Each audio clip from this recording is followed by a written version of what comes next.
여러분, 사람을 물었던 강아지가 있어요. 살점이 뜯기고 피가 흐를 정도로 깊게 물렸습니다. 그 강아지가 꼬리 한번 흔들었다고 용서한다면 다시 물리고 깨닫는 수밖에요. 저는 장담해요. 다시 그 상황에 놓인다면 이빨을 드러낼 거란걸요. 근데 우리는 비슷한 일을 자주 겪어요. 헤어진 사람한테 다시 연락이 왔을 때 머릿속에 한 가지 질문이 떠오르지 않나요? 정말 이 사람 변했을까? 다시 만나면 이번엔 다를 것 같고 잘해볼 수 있을 것 같고, 근데 한편으로는 또 같은 일이 반복될까봐 불안해요. 그 사람이 연락을 받았고 만나서 이야기를 나눴어요. 그 사람은 다신 그러지 않겠다고 다짐해요. 그런 그 사람의 간절한 모습과 그래도 행복했던 추억 때문에 마음이 약해져요. 또 한편으로는 이번엔 다르길 바라면서요. 그 사람은 과거의 잘못을 만회하고자 최선을 다해요. 그 모습을 보고 처음 며칠은 정말 변했나 싶어요. 다정한 모습이 어색하기도 하고 괜한 의심이 들기도 해요. 근데 시간이 흐르면서 한 가지가 변하기 시작해요. 만남이 반복되고 일상이 자리 잡으면서 긴장하던 마음도 자연스럽게 풀어져요. 처음 같은 모습을 보여주려 하지만 결국 다시 돌아가요. 익숙해지는 순간 우리가 왜 헤어졌는지 다시금 떠오릅니다.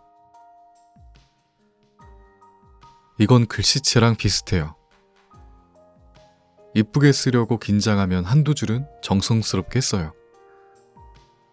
그러다 한 페이지를 쓰다 보면 결국 평소 글씨체로 돌아갑니다. 긴장이 풀리는 순간 원래의 글씨체로 돌아가는 겁니다. 다시 만나서 처음 며칠은 한두 줄을 정성스럽게 쓰는 시간이에요. 근데 시간이 흐르면 그 사람도 원래의 모습으로 돌아오는 겁니다.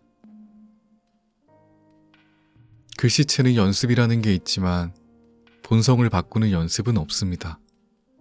특히 다짐만으론요. 다이어트나 금연을 성공한 사람들을 보면 다짐만으로 한 건 아니에요. 식단표를 따라가고 운동 루틴을 만들고 환경 자체를 바꿨어요. 그러니까 시스템이 있으면 힘들어도 바뀔 수 있어요.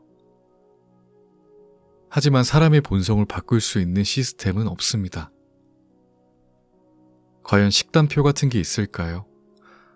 혹은 운동 루틴 같은 게 있을까요? 환경을 바꾼다고 본성이 바뀔까요? 다짐 말고 다른 방법이 딱히 없습니다. 그러니까 익숙해지는 순간 원래 그 모습으로 돌아오는 거예요. 하물며 내 자신도 다짐만으로는 잘 바뀌기 힘든데 그 사람이 과연 다짐만으로 바뀔까요?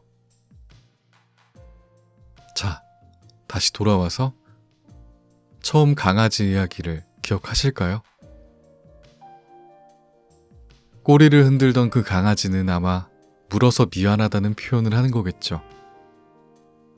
하지만 물렸던 손에 깊게 패인 상처는 아물었지만 여전히 흉터는 남아 있습니다. 그러니까 언제든 다시 물 수 있는 강아지 말고 물지 않는 강아지를 데려가요, 우리. 비유가 불편하셨다면 죄송합니다. 하지만 전 여러분들에게 흔들리지 말라는 말을 꼭 전해드리고 싶어요. 오늘 영상을 보고 어떤 생각이 드셨는지 댓글로 남겨주세요. 그럼 다음에 봐요.